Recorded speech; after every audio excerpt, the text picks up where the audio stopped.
Welcome to this rapid revision session on the Oklahoma Land Rush. Let's have a look at what it's about. The big land rush that we're going to be looking at is in 1893. In 1893, land that had been taken from the Indians in Oklahoma was opened up to settlement. Potential homesteaders staked claims on pieces of land effectively on a first-come, first-served basis. This was one of the last significant episodes of mass settlement in the West. In fact, this wasn't the only land rush, but it was one of the most significant. It's important to remember the background to Indian territory and what had been done with it from 1830 onwards. As a bit of a reminder, the process of removing Indians from their land began in about 1830 with the Indian Removal Act.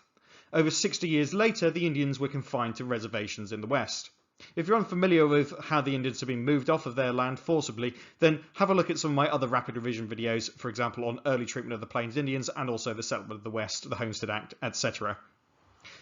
Land that had not been allocated to a particular tribe was tempting to white settlers, but in the 1880s this was prohibited.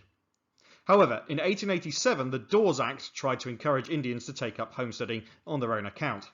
Many failed, lacking good enough land and the skills to succeed. After all, they were adjusting from a previously nomadic lifestyle. Leftover land was to be sold on, and some Indians sold their claims too. And this is what resulted. The land rushes.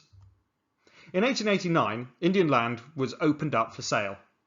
The government had already surveyed it into 160-acre homestead plots, but staking a claim on it had so far been forbidden. On the 22nd of April, 1889, at 12 noon, the area was opened up to claims, signalled by the firing of a cannon.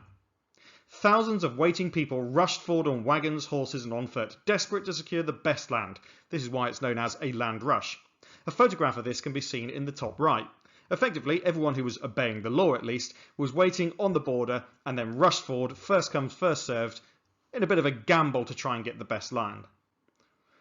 There were 7 land rushes between 1889 and 1895, with the biggest being in 1893, where 8 million acres of land were opened up for sale. Ultimately, the people rushing onto the land were taking a bit of a gamble. Would they find a fairly good bit of land and decide to stake their claim there, risking that they weren't missing out on something better that was maybe slightly further inland? Or were they better off waiting until they had something perfect, only risking that they didn't find anything at all? Basically, everyone was a winner, except, of course, the Indians. Guarantees to protect Indian land were continually overturned.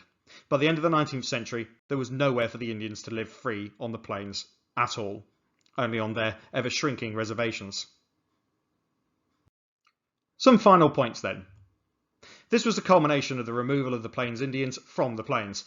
The land rushes sold off former Indian territory.